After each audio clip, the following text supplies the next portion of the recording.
I'll tell you what.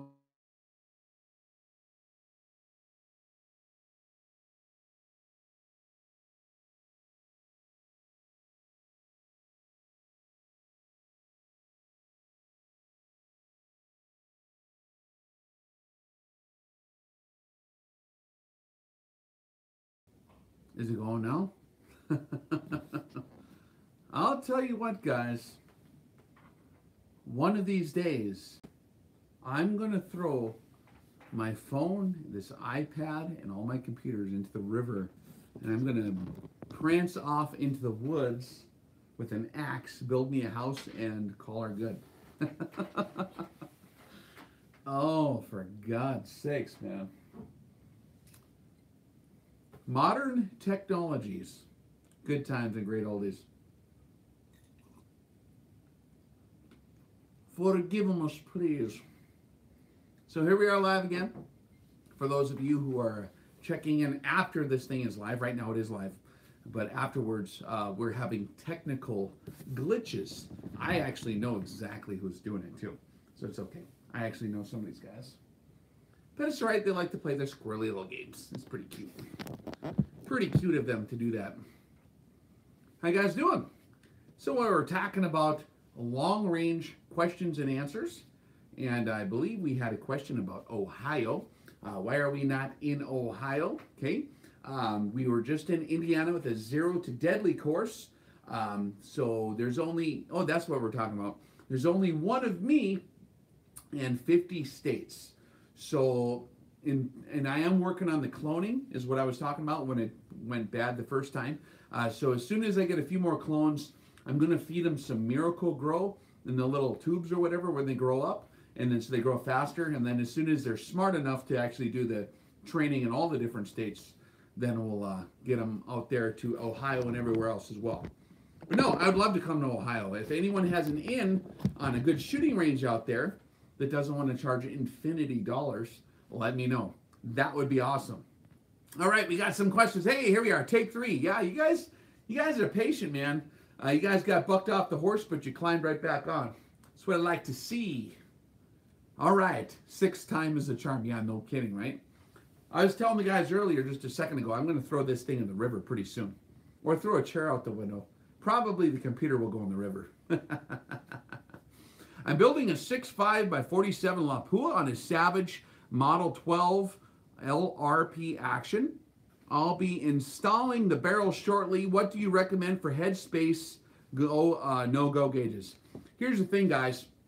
A lot of guys get bogged down by a lot of the super intricate little details. There are certain different preferences gunsmiths will have. That depends on your ammunition, your bullet, what you're using, the ogive shape of the bullet, how it's going to interact with the rifle. It depends on all the different internal ballistic details you're going to see. So there's no universal answer to tell you like what your headspace like. It depends on your brass. It depends on a million different things. How you operate the rifle, how dirty you get it. There's a lot of details when it comes to the machining part of gunsmithing. I would tell the gunsmith what you're going to do. You can tell him, hey, I'm going to get this thing dirty. I'm going to shoot it a lot. We're going to get it hot and nasty. I'm using Remington brass or Federal brass. All those different things will have different properties that will make the gun either operates more smooth or less smooth. Also, it will be contingent as well on what exactly you're trying to accomplish with it. Do you want it to be field reliable? Do you want it to feed smoothly? Do you want it to be like maximum bench rest precision? Because there's trade-offs, guys. You have to trade off sometimes super bench rest precision stuff for like field reliability. That's typically how it goes.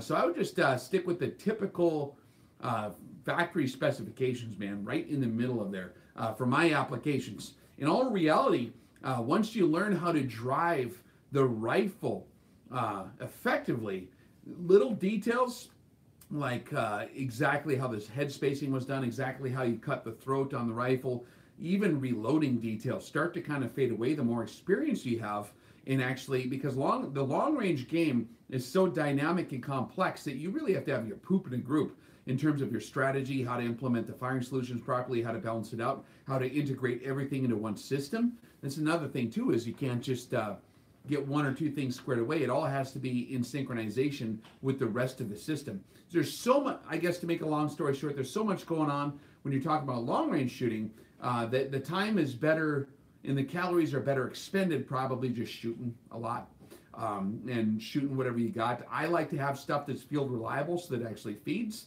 But in terms of the small gains you'll get in terms of accuracy by doing proprietary chambering jobs and weird little things like that, it's not going to really gain you that much stature. You might gain this much stature, but you might lose this much in a different category, like, for example, field reliability. So I like to just kind of go with the standard recommendation. If you ask your gunsmith, if you tell them some gunsmiths have different lenses they're looking through in terms of what they're trying to accomplish too. Some guys have been like a long history on bench rest shooting, and they don't care how tight everything is because they're going to clean it meticulously. They have to clean their bore like every 10 shots, or you can't even get a round chambered kind of deal. And some other guys might be kind of more of a field application guy, like if you get an old armorer from the military, they might just want it to actually feed good. So they're all approaching it with different priorities in mind. And so that's the main thing when you're talking about gunsmithing questions, and particularly how to chamber the rifle, details like that. You want to make sure that you communicate to them your priorities, because there's a lot of different disciplines and a lot of different ways to skin different cats. Does that make sense, guys? All right. Man, a lot of questions popped up here. Sorry about the hiccups to the rest of you that just came on board here. This is like try number 6 on the thing. It just kept freezing, then it was doing crazy stuff, and then some other weird hieroglyphics came up on the screen messing with the guy. Right here, where do we go? Can we do a video on OTC rifle call? OTC rifle call. Are you speaking Chinese? I don't know what that means. Lou and Casey, Lou, I believe, is working, and I believe Casey might be helping him. They got full-time jobs and lots of other responsibilities. All right, let's see here. Podcast, I must say, yeah, we actually got a podcast that's been in the hopper for like a month and a half, and right when I was just finished, I was on the road. So when I'm on the road, I can't upload it. Sorry about that, guys. We will get that podcast up very soon. This is actually a pretty funny one. What do you think of the 6.5 PRC? Someone define that for me, the 6.5 PRC. Is that different than the 6.5 Creedmoor? Or the different than the 6.5 Bieber? It's amazing how many people got offended at that deal. That was hilarious. I love hitting the buttons, man. It's so funny. Guys take their equipment so personal. I don't get it, man. Like, I guess I never really cared that much about different stuff. I just cared about my competency. But no, 6.5 PRC, I'm not sure what you're talking about, man. Lapua Brass, the best. Yeah, probably. I like Lapua too. They're my favorite. They do a lot of checking on everything before they let it out. You weigh them and check them in all their various dimensions. They're pretty darn good. Rex, do you think the 6.5 Creedmoor in the gun world is like Justin Bieber of the music world? You guys are relentless. I knew I shouldn't have started this. No, dude, I got a 6.5 Creedmoor right there. Right over there leaning against that bookshelf. I got 2 6.5 Creedmoors. This is a great caliber. It's popular for a reason. It's a really good caliber. I just like making fun of stuff that people put onto the Holy Grail altar situation because it's hilarious to watch them squirm. That's all. I was just being obnoxious. It's not that I hate the 6.5 Bieber. I think it's a fine cartridge. All right, again for the class in Camden. Have you broken the primary arms platinum yet? Oh yeah. Okay, so yeah, we did a class fighting pistol in Camden. Actually, we didn't do it in Camden. We did the one in Sturgis, and that was awesome. We had a lot of fun there fighting pistol. You can watch the review on that. And then what was the other question here? Oh, the primary arms platinum. Did I kill it yet? No. I have it on an M1A now. We'll see if that kills it. I've been trying though, and it's not. I mean, if it would break, I would certainly make a stink out of it because it would be hilarious to watch Dimitri sweat and squirm. Because I told him that I was going to break that scope. I'm just working on it. I got a lot of rounds to it. That thing's tough, man. What do you think of the 6.5 PRC? Oh, man, they're going nuts on this. All right, here's what I think on caliber questions in general. It's okay. It's not that I'm grouchy. There's no magic caliber. There's no magic chambering. There's no magic bullet. I can take whatever, I can take a 7mm Mauser, 7x57 Mauser, 100-year-old cartridge, or 7.62x54 rimmed in a rifle that is sound and make it hit just as good as any special magical caliber.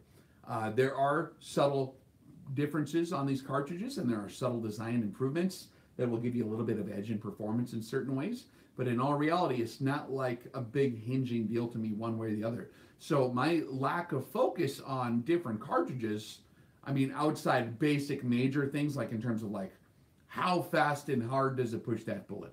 Because there are certain kinetic energy requirements where you need a magnum.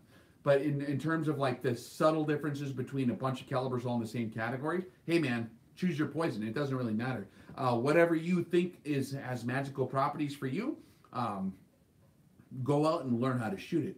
Because guys who know how to shoot a 5.56, for example, are going to just kill it out to 600, 700, 800 yards, in all honesty. And there's subtle advantages to maybe some of these other cartridges, but really 90% of it is on the skill set and not on equipment. Equipment is a limiting factor if it's broke, but it's usually not a limiting factor if there's like this cartridge versus this cartridge that are in the same general category. Basically, any cartridge can be made to shoot fine in a rifle that's sound. That being said, I'm not sure about the PRC 6.5 PRC. Now, if you're in F class, okay, now this is different. If you're in bench rest shooting F class, where you're measuring differences in groups from this big to this big, okay, where this is going to make you win or lose kind of deal, okay, now your priorities have shifted, right, into having to have all those subtleties perfectly in order to deliver maximum precision. If you're shooting on paper in competition on paper and you have to make small groups, then those subtle differences will make a difference. So I got to correct myself a little bit there. I'm looking at it, you guys know me, I'm looking at it through the lens of a field guy. I'm a field user. I go out and kill stuff. I go out and shoot steel or whatever. And then, you know, for other real world applications is kind of where I center my universe. So my answers will typically be tainted with that perspective. But if you are doing like F-class type stuff or something where you're shooting on paper trying to compete, now those subtle differences in cartridge dynamics can make that maybe a little bit of a winning edge in certain combinations with other equipment. But even then, it's not the end-all deal. There's guys that dominate some of those fields with classic old cartridges. It is fun though. I remember how fun it is to explore all the different cartridges because there's a lot of different ideas. And I'm not against it, but I do think that it's in the field application world, it's over-focused on, if that makes sense. All right, let's see what we got here. We got a lot of questions. Best chassis for Remington 700. Again, that depends on your priorities. There's a lot of different preferences. That depends on the shape of your skull. Some guys got a big head like me. Some guys got a real small little head. Depends on how long your arms are. Some of them have different ergonomic adjustment ranges, right? Like different style cheek pieces, different lengths of pole, different options that way, different ruggedness requirements. There's a million different chassis. And a huge amount of that goes for the ergonomics. And so number one, when I'm selecting a chassis for my needs, I align my priorities first. My priority typically when I choose chassis is to look for something ridiculously rugged because I have a tendency to completely destroy equipment because I'm a field guy. And I'm a field guy that's not super delicate either. When you're climbing mountains and when you're half exhausted from heat stroke and dehydration, you're going to drop stuff, you're going to fall on it, you're going to lean on it, you're going to throw it in the back of the pickup when you're mad at it, you're going to jump on it when you're trying to see how tough it is. So from my perspective, I like stuff because Murphy's Law has visited me enough times to where I like it to be overbuilt, very, very, very robust in its construction. So I automatically gravitate towards chassis with the least amount of parts and a very thick, rugged, robust design. That's my general preference. My other general preference, so ruggedness is huge, right? And it's kind of along the same lines, is I do internal ballistic considerations because I'm a maximum precision guy. I like stuff to shoot really good. I don't like to have a lot of different other X factors in the equation to confuse me. because the more moving parts you have in the system, or the more parts you have that are touching, the more parts you have screwed together, the more complex your chassis is, the more stuff you're responsible to keep track of. And so in that regards, too, I like stuff that's simple. If I could get one solid piece of aluminum the whole way, especially from the recoil the recoil lug back into the shoulder where the recoil's transferred, I will go that route. So I like Accuracy International, make a good chassis for a long time. It's got the skins on there, but the transference of the recoil into your shoulder is kind of the big deal, and how those harmonics reverberations will be exacerbated in a negative way if it's not rigid enough. So I don't like, in general, I'm not a fan of folding stocks on chassis.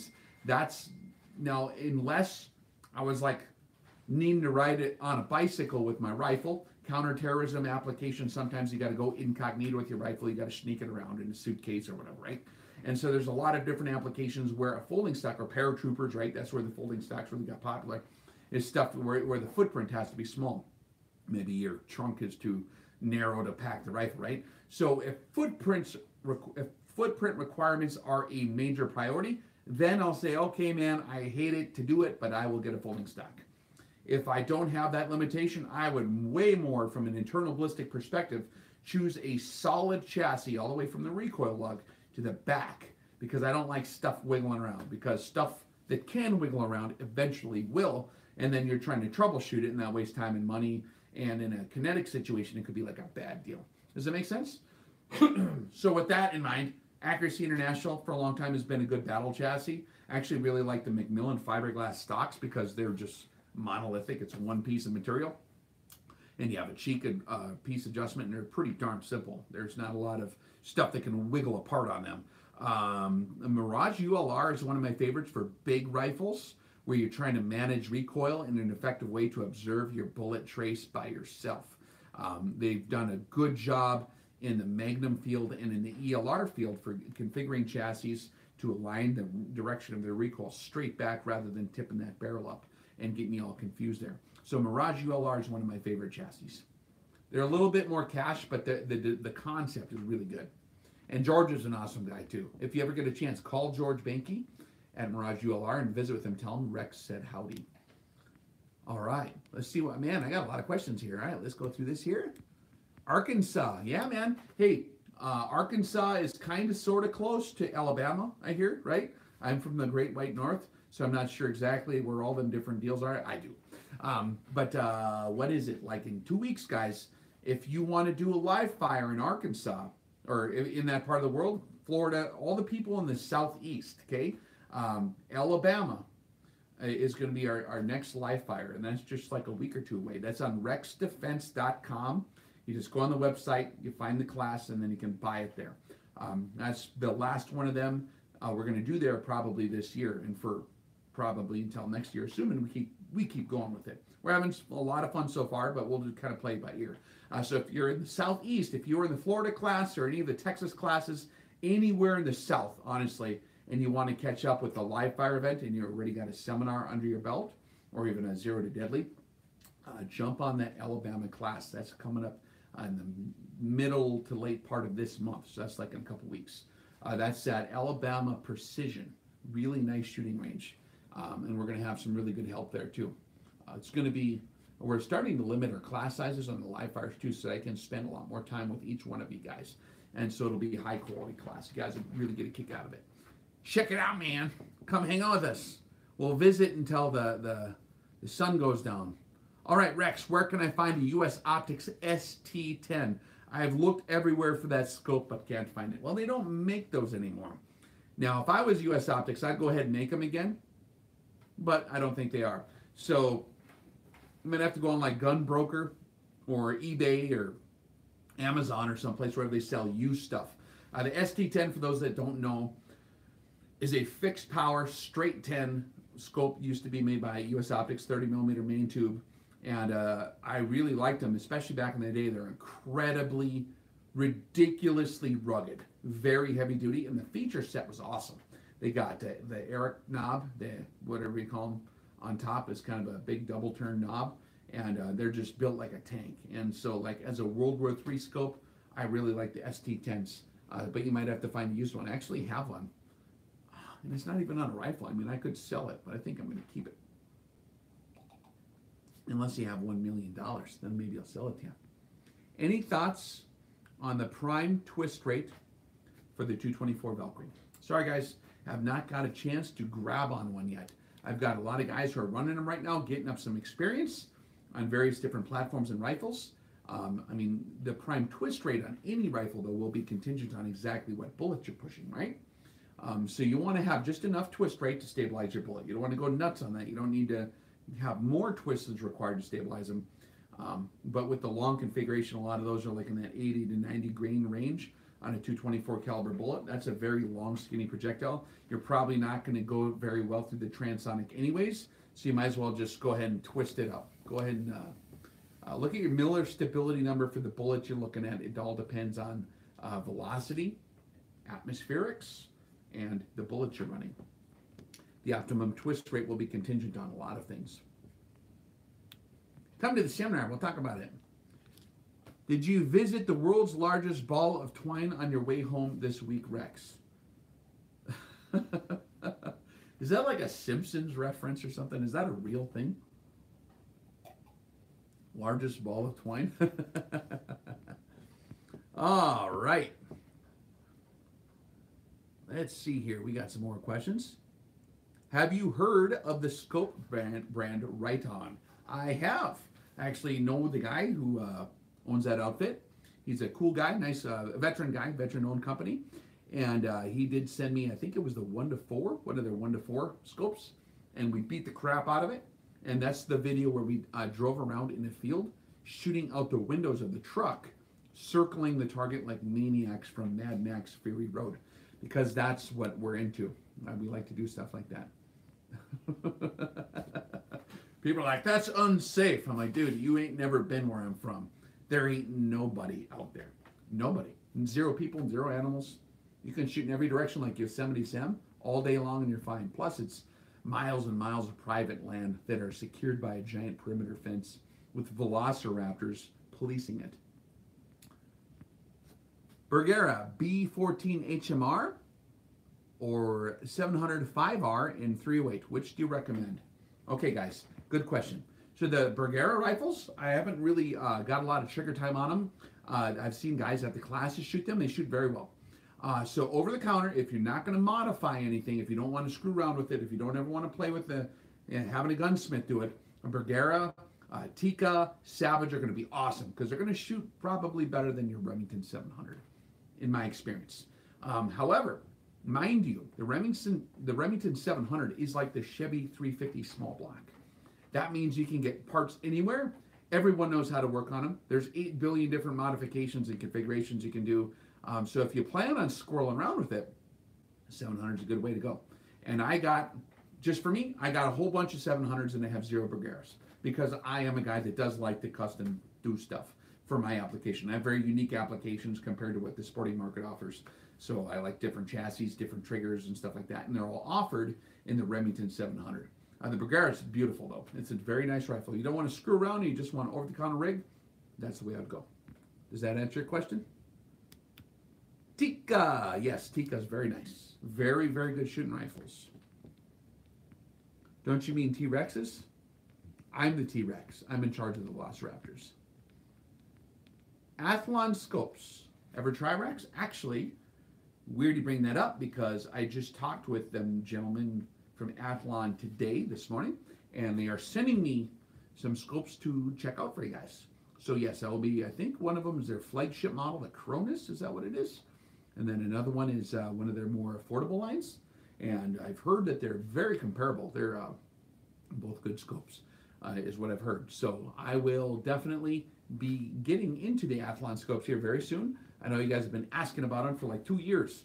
And so, yes. All right.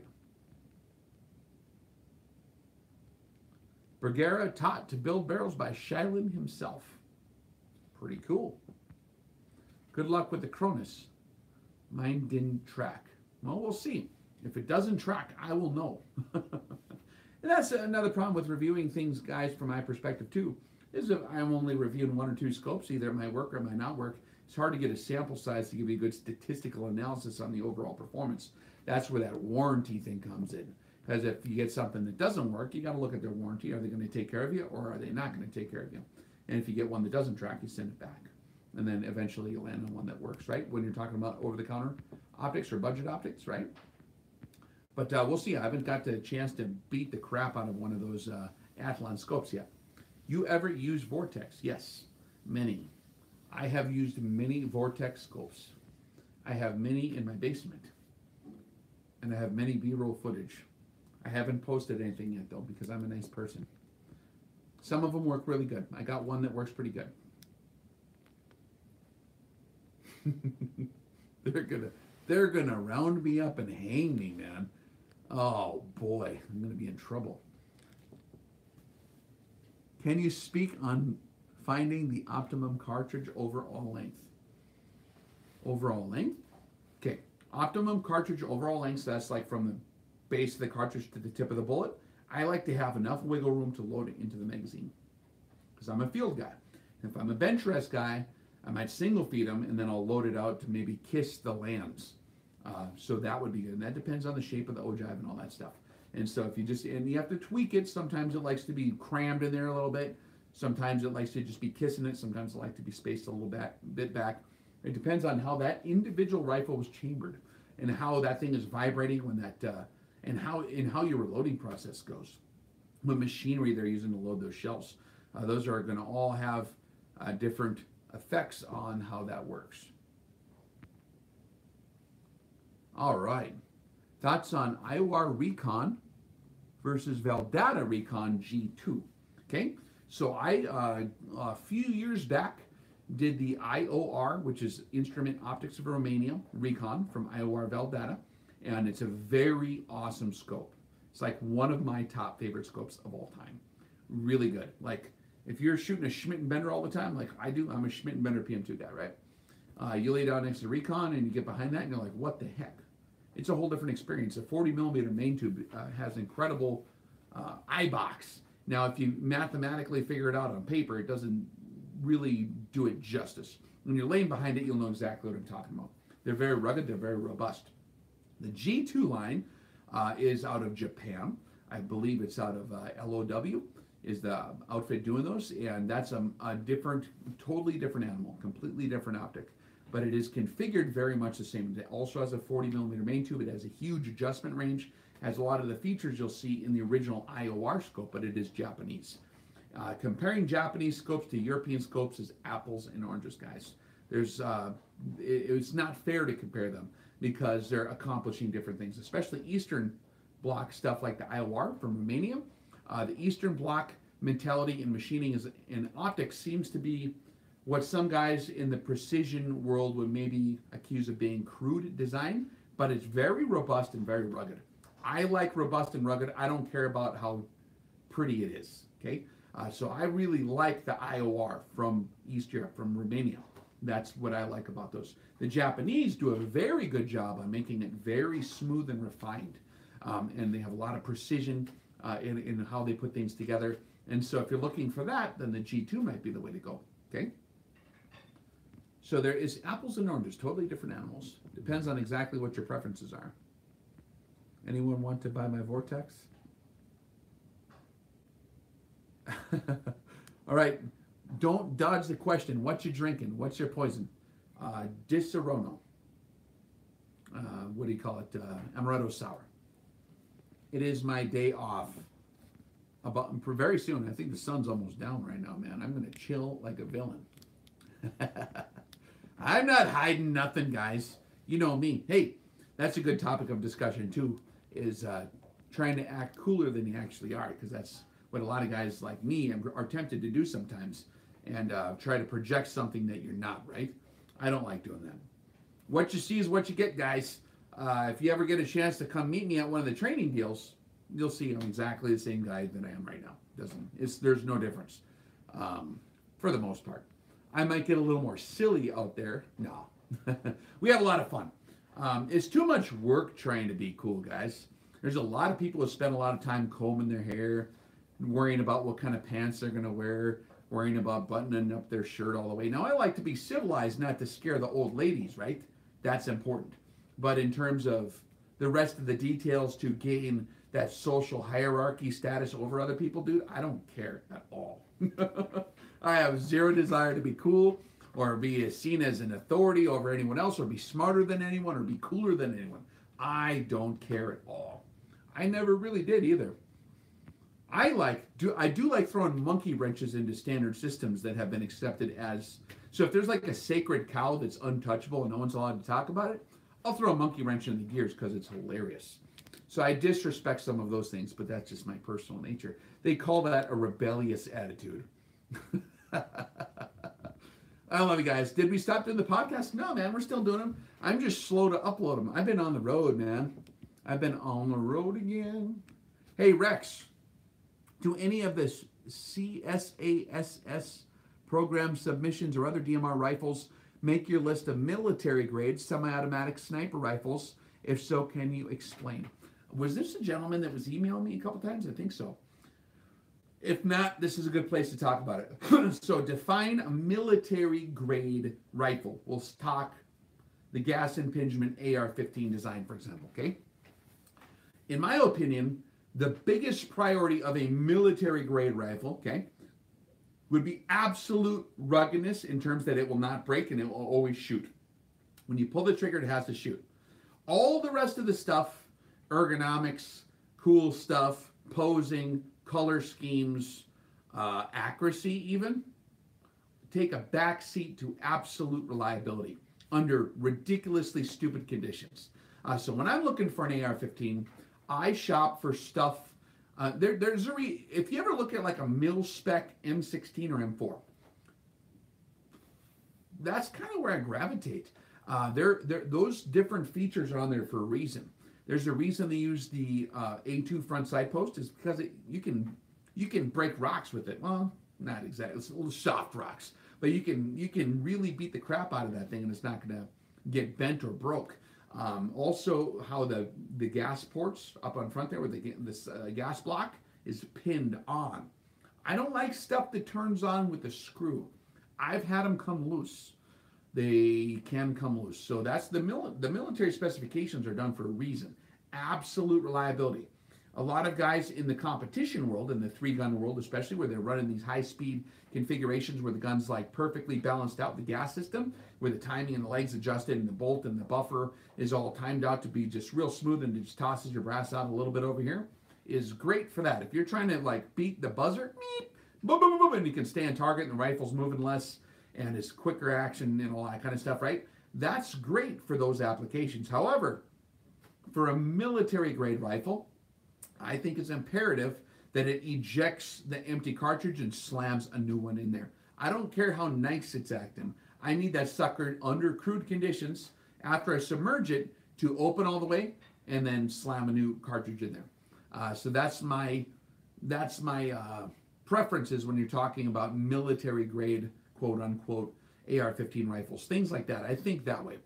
So I'll go over towards the overgas category before I'll do the undergas, or just on that line of operating perfectly. I don't like that.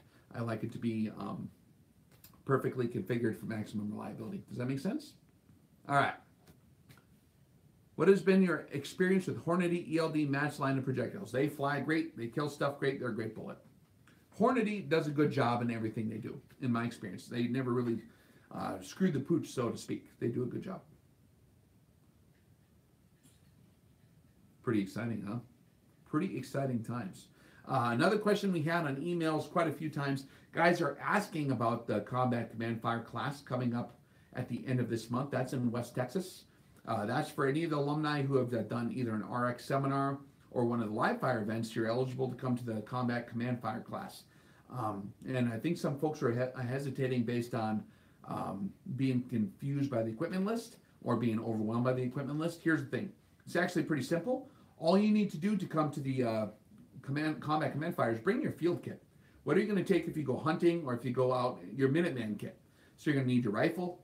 If you have a scope, you're going to need that. You don't even need to have a scope. You can bring any rifle. Doesn't matter what it is. Whatever your go-to rifle is going to be. It could be AR. It could be a single-shot Sharps. It could be a hunting rifle. It could be your deer rifle. You don't have to worry about those equipment deals, because what we're going to do at this class is not like a precision shooting class. This is a field training exercise. We're going to show you guys how to get close enough to the target without being detected to put fire on that target, whatever distance you have to be away. If you have a rifle that can only shoot 300 yards, then you'll learn the field craft of getting to within 300 yards. And we're going to have some really, really good instructors there, along with myself. I'm talking about the guys who have mega experience in that field, real world experience, including myself as well. And we'll talk about that at the Combat Command Fire class. There's a lot of stuff at that class we can't talk about on the internet because it's just too sketchy, too scary for the internet to absorb. I'd like to control that kind of information to people that I can look into the eyeballs and know that they're cool. And so that's why we've been a little bit cryptic on the details of that class. But in terms of equipment, bring your rifle, bring a canteen of water. If you have a bipod and a toe support, stuff that you're going to take in the field, bring. The equipment list is on the class description at rexdefense.com. So you can look at that. If you have camouflage, you're going to be sneaking. It's a field training exercise. So bring your camouflage, whatever that is. If you want to ghillie up, bring it. We're going to show you how that stuff works.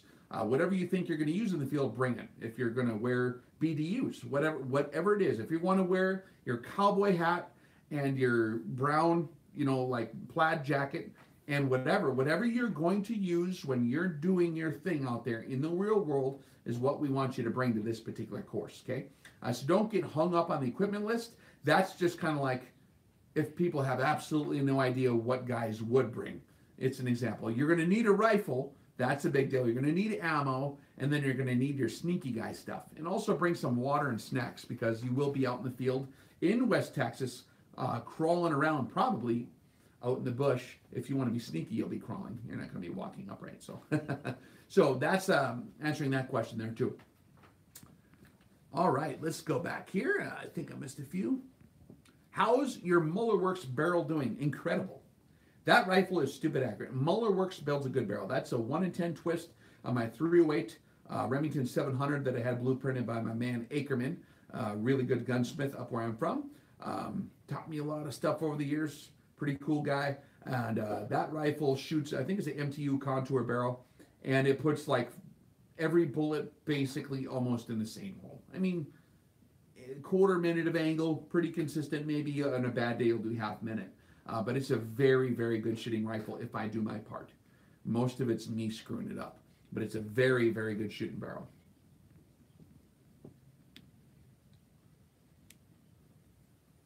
Who's the cute chick in the stars and stripes pants at the end of your videos? That is Mousy. She was on the Santa Claus interdiction video, if you guys remember that one from back a year or two ago. You should probably watch it if you haven't seen it. That was our video where we're showing you how to put together everything out in the field environment that we teach in the 101 series. That was done in such a way to where it wasn't controversial, because it's a comedy. See, it's a comedy fictional movie. It's not an instructional at all. Not instructing you in anything. Thoughts on field firing solutions by Patagonia Ballistics.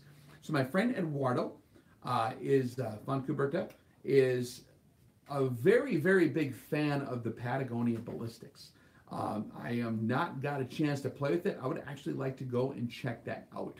I've heard that it has really good ways of modeling exactly what the reality is. And we talk about that in the latest generation of our seminars. We talk about balancing ballistic tools in the real world and how to get all your stuff on the same page. One of the tricky things in long range shooting is your computer has to match your charts. Your charts has to match the computer. That has to match reality of where your rifle adjusted when you dialed your scope in. There is cumulative slop in the entire system. The scope has a little bit of slop in terms of its tracking. The reticle might have a little bit of slop. The rifle and exactly how it shoots. Your atmospheric measurement devices like your Kestrel is going to be different than some other guys' Kestrel. So you can't just assume your inputs are correct.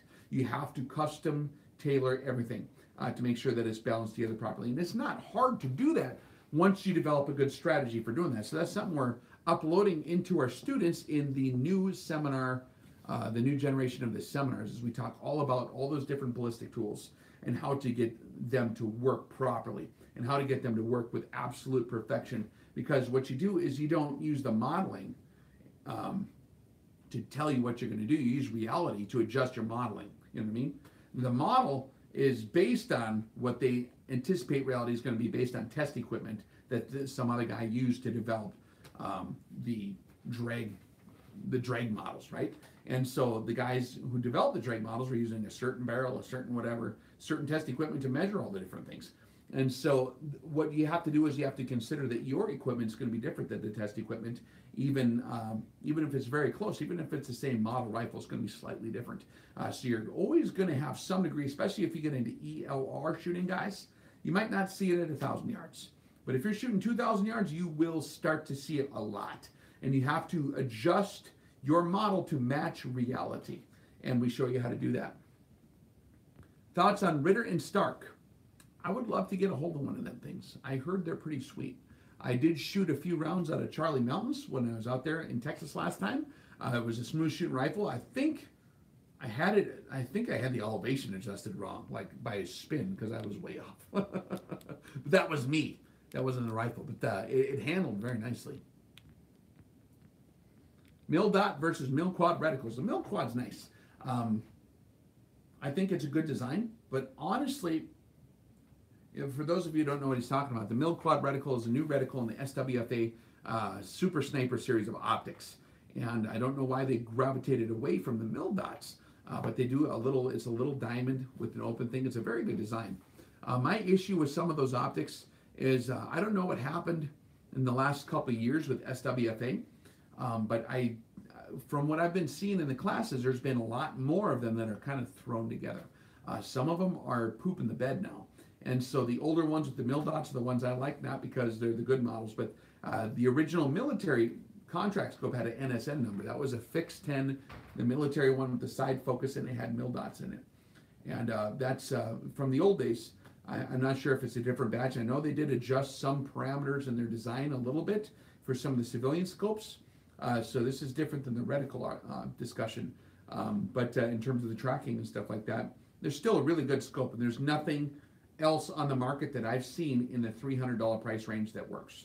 That's the only one I know of in the $300 price range that works. So you're kind of stuck there if you want to be indexing the turrets up and down. But do mind you that products evolve over time, guys. Something might have dominated the market at a certain time and developed a really good reputation, and then all of a sudden, who knows, management changes, something changes in the design someplace, and it's very, very difficult to maintain the king of the hill status in a certain category. And so it's something that keeps me on my toes because I give these recommendations. There's an expiration date on my equipment recommendations because the products do evolve. The machining wears out. And like I said, like different companies, like for example, US Optics has changed quite a bit over the years. I heard their newer scopes are pretty good too, but there's a totally different, all totally different designs now. And so a guy kind of has to re-vet a lot of those things. All right. What other questions we got here? SWFA variables suck. Field of view and picture is NC star quality. I like the fixed. I'm a fan of the fixed SWFA scopes. I think that's where the prime value is. The variables, a lot of them seem to work pretty good. I did review a 3 to 15, I think it was, a couple years ago, and that one did work really good for me. But in the classes, we've seen that some of them do have issues. But that's any scope of the $300 price range. You're not going to be having that expectation like the Zeiss Hensoldt would have. You know what I'm saying? But yes. Best hobo gun. Shotgun. You guys see that movie, Hobo with the Shotgun? Ever seen that? Who the heck was it? What? My buddy's got this thing on their computer, or you hook your TV onto the computer and then it has like movies in there. It's like Netflix or something like this, and you can watch infinity movies. Yeah, so there was Hobo with a Shotgun we watched. It was pretty funny. I wouldn't recommend it. If you have a family, don't watch it, okay? Don't watch Hobo with the Shotgun. Pretty darn funny. We had another question too coming on the emails about the Alabama live fire. That's going to be the last one we have in the southeast for a little while. Yes, that is correct. So if you guys want to jump in on that, we do have We have one more live fire scheduled this year. It's actually in conjunction with a seminar. You can either do it as a package deal, which is a bit cheaper, or you can do them individually. We do have that up on the website now, rexdefense.com. And so if you guys want to see that deal, just go on the webpage. That's the one at Buffalo Gap. That's in western North Dakota. And that one's a bit cheaper than some of the other classes because logistics were simplified on that course. There's like a little cowboy village out there that you can stay at. It's actually pretty affordable up there too. Like, it's not a lot of money to stay there. So you can stay right on site. They got a restaurant there. They got a bar there. And then you can do the seminar and the live fire back to back. That's in early October. If you guys want to jump on that deal, if you want to save some coin, that's probably your best option. And you can knock them both out at the same time. Or if you want to just do a seminar or just a live fire, check that out. That's on rexdefense.com. And that's at Buffalo Gap, North Dakota. Rex gets 100 awesome points for watching Hobo with a shotgun. Howdy from Wyoming. Hey, I love Wyoming, man. Any thoughts on the new Leupold Mark V 3.6 to 18 Tremor 3? I have not seen that exact scope. The Tremor 3 is a very, very good design. I know some of the guys who are involved in creating that, and is very smart. There's some engineer guys that put that whole system together. It does require some training to get to use it properly, and they have entire training classes dedicated to figure out how to use it. If you just take a guy off the street and hand it to him, he's going to be pretty confused, most likely. It's based on time of flight, and they got a lot of stuff going on. Very, very busy reticle. For certain applications of fire, reticles like that are very effective. For some applications of fire, it's not as desirable as something that's more clean. We talk about that at the seminar, the different reticle preferences, how the brain interprets information, how the reticle recoils. If you're spotting for yourself, sometimes the ascending leg of the trajectory is hard to spot if you're spotting your own trace. And as all that stuff goes in front of you, it depends on what you're trying to accomplish, guys. But for a lot of applications, the reticles like the Tremor 3 are very well done if you know how to drive it properly. That's the key. Like anything else in life. Trump, start your own YouTube and Google, dude. Trump? What? I'm not Trump. I'm getting confused. Any plans for a class or classes in Montana? Not yet. Western Dakota is like right up against Montana. It's like just a few miles into Dakota. So if you do want to, if you're in Montana and you're in that part of the world, it's not that far of a drive. It's within a day's drive of where you're at. That's the one I would recommend going to is Buffalo Gap. It's out in the Badlands, guys. A lot of my videos that I've recorded were out in the Badlands out there. And so it's really beautiful country. Really, really good for shooting in. I think you guys will dig it. You'll digs it, man. Schmidt better, PM2 any good? Yeah, they're all right, man. I like them. They're a great optic. All right. Any other questions, guys? The wife is actually cooking me a really good meal right now. Curry. You guys ever have curry? This is like Nepali curry. We actually had, I should upload that video. I had a bunch of my buddies come over and I wanted them to show me the traditional way of making Nepali curry. If you've had curry from India or the other parts of Eastern Asia, this is quite a bit different. It's a very unique blend of spices. It's very good though. It's like stupid addictive. And it's a very, very good dish. So she's hooking me up, man. Any Texas classes? Okay. We have the Combat Command Fire in Texas coming up here at the end of this month. And then we have the DMR classes. I don't know if you guys know about those yet.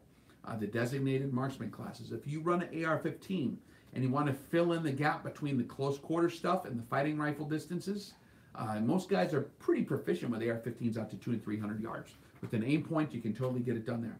But from 300 to 800 yards is kind of that zone that is not taken advantage of that much. And so this DMR class is a marksmanship course showing you how to get it done quickly, how to engage multiple targets fast at unknown distances. So a target pops up in real life, guys, you're not going to have it written down on your arm where to adjust stuff. You have to be able to gate, you have to be able to range it instantly and engage it right now.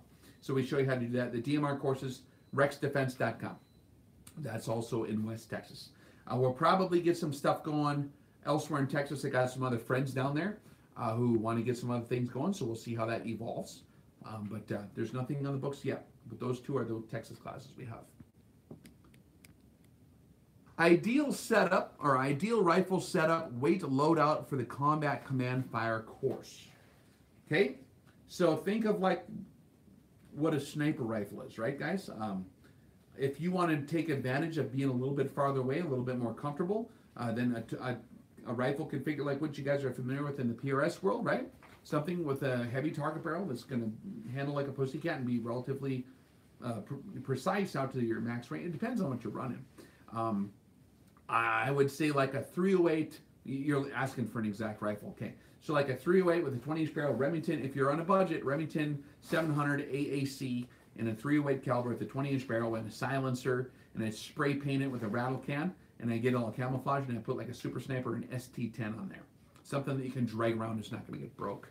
And then I would load it with 175 grain Sierra Match Kings and call it good, and put a Harris bipod on the front and get a toe support, and a handful of ammo in my pockets, and a canteen, and some clippers to snip the branches so I can shoot through the bushes. That's a good load out there. But you can look on the class description. How many rifles can you bring to the live fire? I'd recommend using one, because you're going to spend a lot of time getting everything squared away in terms of your ballistics and making a match. If you want to try to juggle two, you're more than welcome to, but I think that's going to handicap you. Once you learn how to handle that one rifle and develop all your different stuff for it, then you'll be able to take that home, that skill set home, and get everything perfectly squared away for that other rifle in your own time. So I would just pick a light recoiling, easy handling, cheap to shoot rifle for the class. All right. Let's see. All the rifles in your safe. Hi Rex, what are your thoughts on the 6.5 PRC? Is it worthwhile? All right, guys, gosh darn it. You guys visit in the commentary right there. Let me get my thoughts real quick. I'm gonna check this out. Hold on one second, guys. Live TV, man. All right, I'm typing it in. 6.5 People's Republic of China. Is that what that means? I don't know what the heck you guys are talking about at all. All right, let's see what this is. Oh, that little guy. The Hornady. Oh, the new Hornady PRC for long-range shooting. I thought it meant People's Republic of China. I was like, what is that, some kind of little ZBU type round? What the heck? Okay. The 6.5 PRC is a hard-hitting long-range round for hunting and competition. Okay, it's a Hornady. It's been a long time in the making. In 2013, blah, blah, blah, GA Precision. Yeah, it looks like a stubby little fella. See that, guys? Yeah, looks like it's fine. It looks like it's in the same general category as a lot of those other 6.5 rounds. I would gravitate towards a Creedmoor if you're looking for ammunition compatibility in that caliber, right? If you're a reloader, then something new like that might be pretty cool. Like I said before, man, I ranted on it. There is no magic caliber. If you can't hit a target at 875 meters, a new caliber will not help you. Driving that rifle differently learning how to drive whatever you got will help you. That being said, some of those calibers are fun and they're neat and they have subtle advantages. But do rewind to the beginning of the video if you missed that rant, because I talked about it for a good 5 minutes. Yeah, cool, man. Did you guys want me to play the guitar? All right, I'm going to do an experiment. I see how many people are watching right now. See how many we can get to dump the video when I play the guitar. You guys ready for this? One. You guys want to play the guitar or not? No? Oh, there goes two. We're gonna see the horse is now bucking. We're gonna buck everyone off the horse, and then once they're all bucked off the horse, then we're gonna start doing the top secret giveaways or something like that, right? Bring it on. You guys are hilarious. Oh, I love you guys. No, I've had a good run the last couple months. We had a lot of fun. The Zero to Deadly class we just did is very interesting. I want to do a whole video on this. The subtleties of marksmanship are so many of them. There's a lot of subtleties. And it's really cool to be able to show guys at 100 yards on paper exactly what these different minor firing position adjustments and ergonomic adjustments and how you biologically interface with the rifle, all those little tiny adjustments we do that we're not even paying attention to, adjust your point of impact in real life. And that's stuff you never see it when you're shooting at long range. You would blame it on the Coriolis effect. You would blame it on the wind. You'd blame it on some kind of other, like the moon pulled on it or something like that. So we always attribute a lot of these misses at long range to atmospherics. But when you pull it back to 100 and you start doing interesting experimentation, which is what we do at the Zero to Deadly, I like guys to see exactly how much it adjusts you and just what you're laying on, how the bipod touches the ground. We have a move from the seam to a different part of the mat to the ground, and you can watch your point of impact move all over the place. And they're kind of surprised to see how much it moves. And we talk about how to establish a procedure for verifying exactly how you need to manage that rifle all the way from the front, all the way to the rear into your body. Because when we're connected to the rifle, we become a part of that system. There's a lot of folks who use the term weapon system willy-nilly. They fling it all over the place. They sound kind of goofy, right? Like, it's a whatever weapon system. And they say that because it sounds tactical. But in the case of long-range precision shooting, man, it really is a system. It's the rifle, the mounts, how they're mounted together exactly. The optic has to be perfect. The data management, the atmospheric verification, how you're strategically using all these different tools and putting them together as a system. It's system integration that makes a long-range shooter actually really good.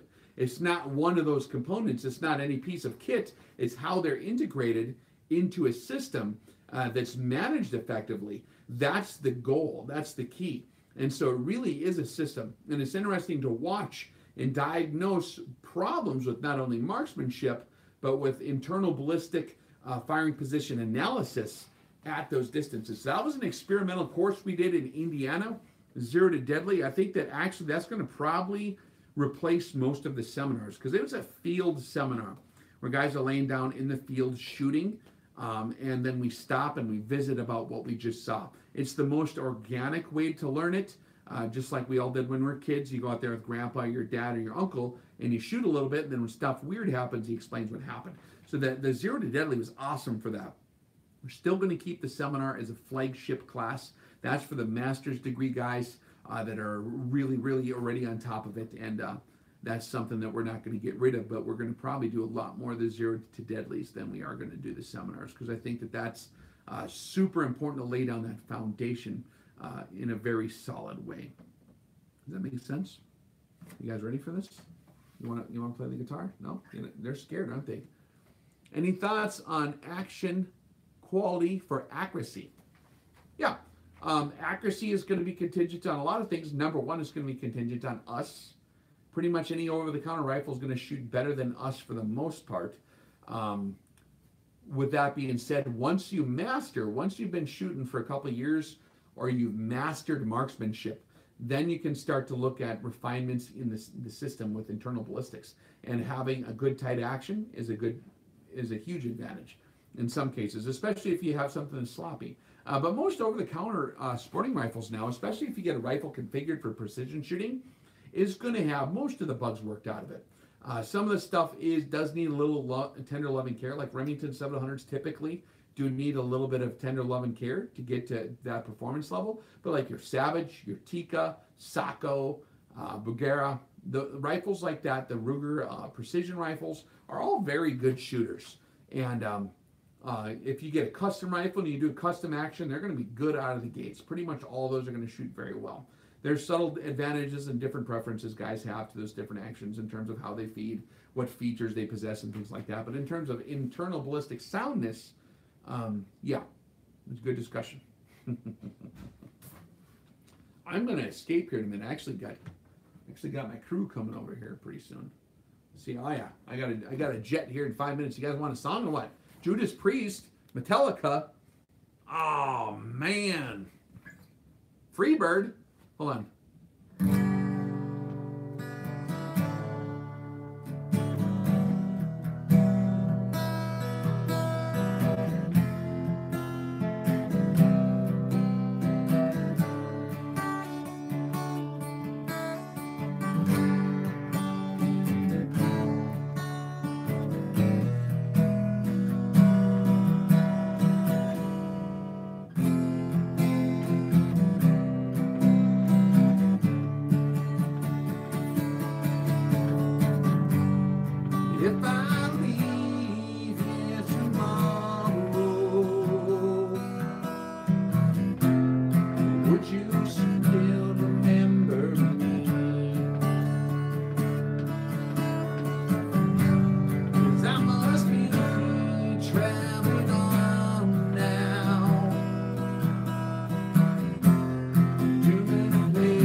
I could go on forever. That's a 10-minute song. I'm going to kill you guys on that deal. Okay, sorry about that.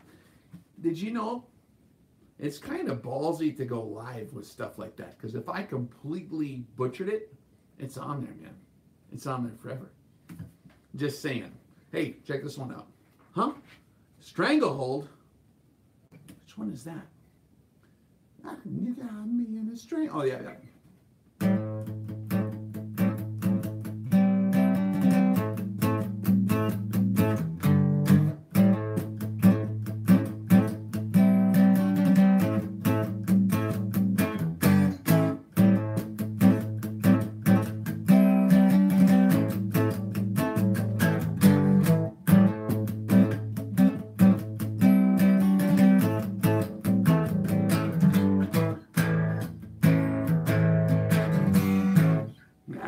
That's all I know from that song, the intro. That's the cool part anyways, right, guys? Led Zeppelin. All right, guys, here you go.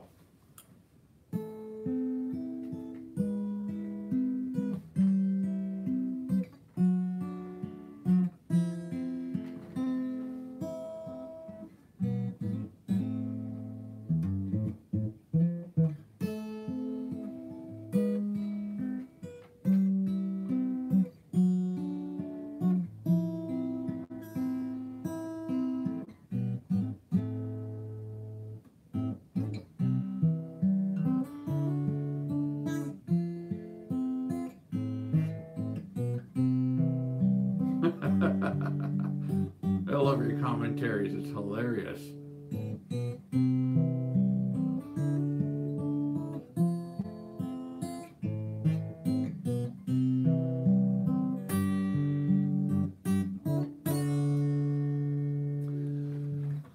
There's a lady who knows all that glitters is gold, and she's buying a stairway to heaven.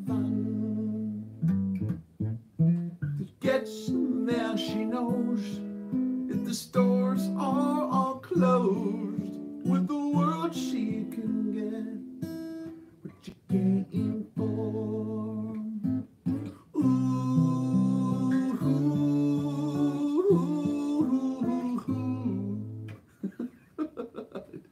Bieber.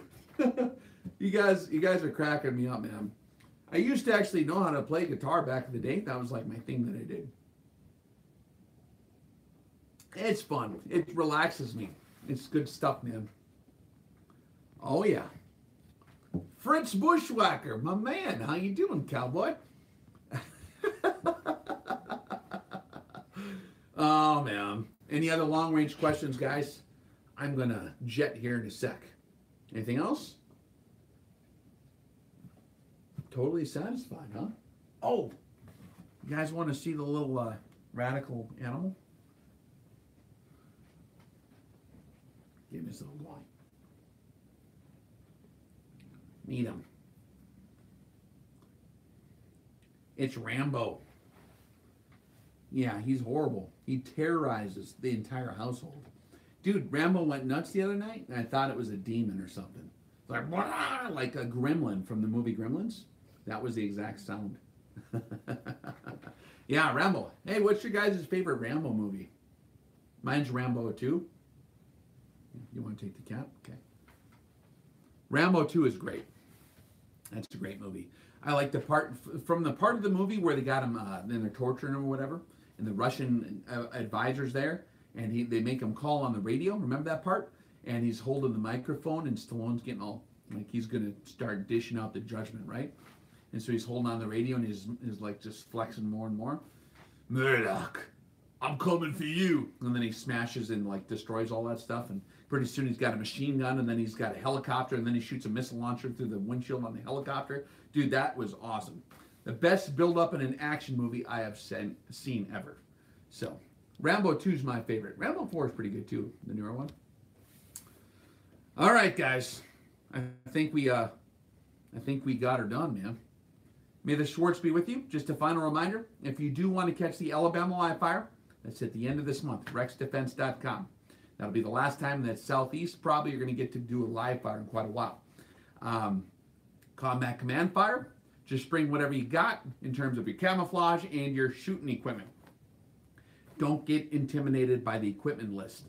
If you want to learn how to be sneaky and apply this in a field training exercise, you're going to come there to learn how to do it, okay? Don't expect to have everything in order right away. We'll get you squared away on how to utilize whatever your equipment is. Bring whatever you would actually use, and we'll get you squared away there. Also, we do have, I forgot to tell you about the Las Vegas class. You guys want to do the Las Vegas class. We're going to do that in December. We just got that on the books. Las Vegas, Nevada, at the Bass Pro Shops for a seminar. Easy to get the wife to let you go because you take her with, and the family and everybody gets to go and have a fun time. And they get to go and do shopping or whatever it is they do during the daytime. And then you can do your long-range precision rifle discussions during the day with us. And then at night, you guys can all escape and go out and have a show and eat a cheeseburger or whatever they do in the city of blinking light bulbs.